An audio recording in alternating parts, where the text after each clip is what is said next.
भारतवर्ष पर राजा परीक्षित का राज्य था, तो तभी वहाँ पर कलयुग का आगमन हो गया। तो सब सूत जी कहते हैं कि राजा परीक्षित पहले तो कलयुग पर विजय पाना चाहते थे और विजय पा करके प्रसन्न हुए, लेकिन उन्होंने यह सोचा कि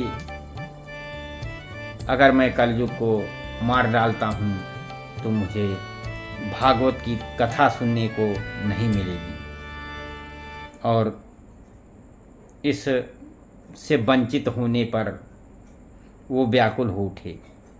और उन्होंने उस समय उद्धव जी से अपनी ये व्यथा सुनाई। राजा परीक्षित ने कहा कि हे तात, आपकी आज्ञा के अनुसार तत्पर होकर के मैं कलयुग को तो अवश्य ही अपने बस में करूँगा, मगर श्रीमद् भागवत की कथा मुझे कैसे प्राप्त होगी। मैं आपके चरणों की शरण में आया हूँ, अतः मुझ पर भी आपको कृपा करनी चाहिए। सूत जी इस वचन को सुन करके उद्धव जी पुनः बोले।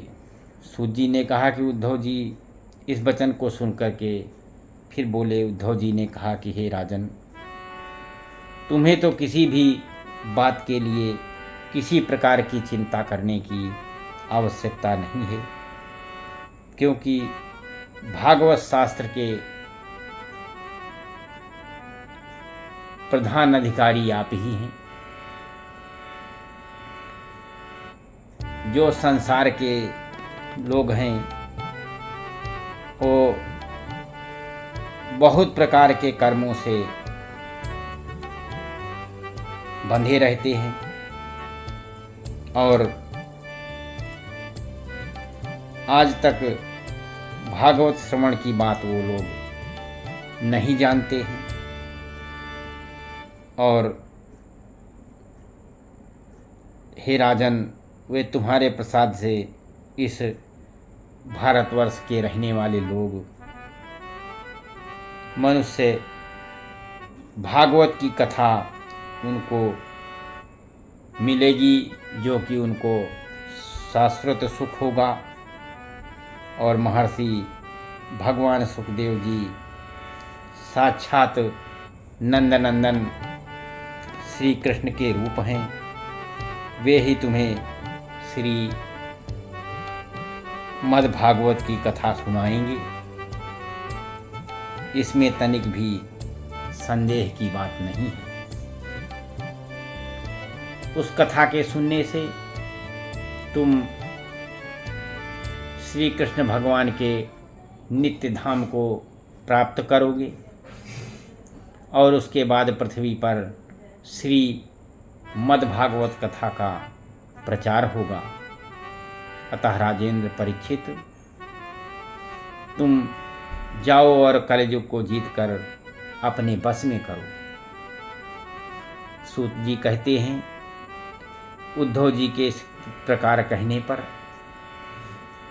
राजा परीक्षित ने उनकी परिक्रमा करके उनको प्रणाम किया और कलयुग के जीतने के लिए वो चल दिए।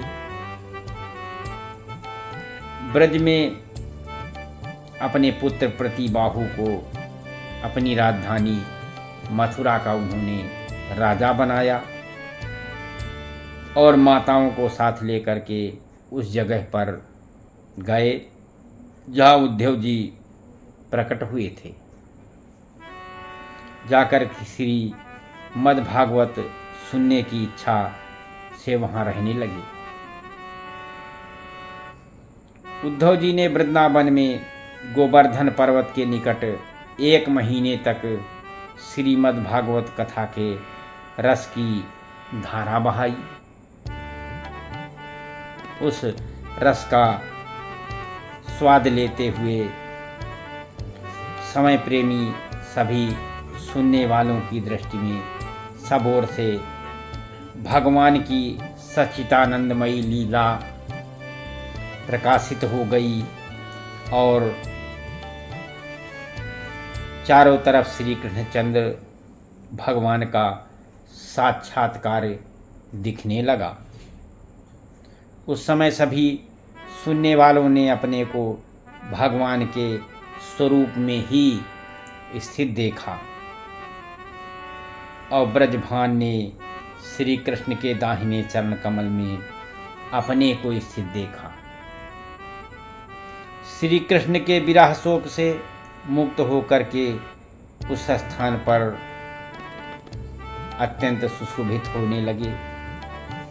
ब्रजभान की वे रोहिणी आदि माताएं भी रास की रजनी में प्रकाशित होने वाले श्री कृष्ण रूपी चंद्रमा के विग्रह में अपने को कला और प्रभा के रूप में स्थित देख करके बहुत ही आश्चर्य में हुई और अपने प्राण प्यारे को उस विरह की वेदना से छुटकारा दिलाने के लिए उनके परम धाम को चली गई।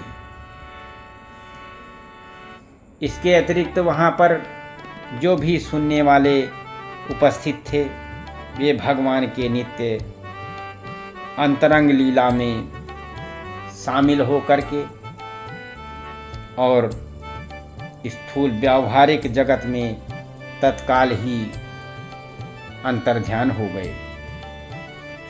वे सभी सदा गोवर्धन पर्वत के कुंजों और झाड़ियों में वृंदावन के उस कानन वन में तथा वहाँ की जो दिव्य गौएं थी उनके बीच में श्री कृष्ण के साथ घूम रहे थे और अनंत आनंद का अनुभव करते रहते हैं। जो लोग श्री कृष्ण के प्रेम में मगन हैं उनके भावुक भक्तों को उनके दर्शन भी होते हैं। इसीलिए भगवान का मन से चिंतन तथा उनका मन में दर्शन करना चाहिए। जो लोग भगवान प्राप्ति की कथा को सुनेंगे और कहेंगे उन्हें भगवान अवश्य मिलेंगे और उनके दुखों का सदा के लिए नाश हो जाएगा। इसलिए ये श्री भागवत महापुराण की कथा बहुत ही आनंद देने वाली और भगवान के चरणों में मन लगाने वाली है। इसलिए इसका बहुत आदरपूर्वक श्रवण करना चाहिए। श्री कृष्ण गोविंद हरे।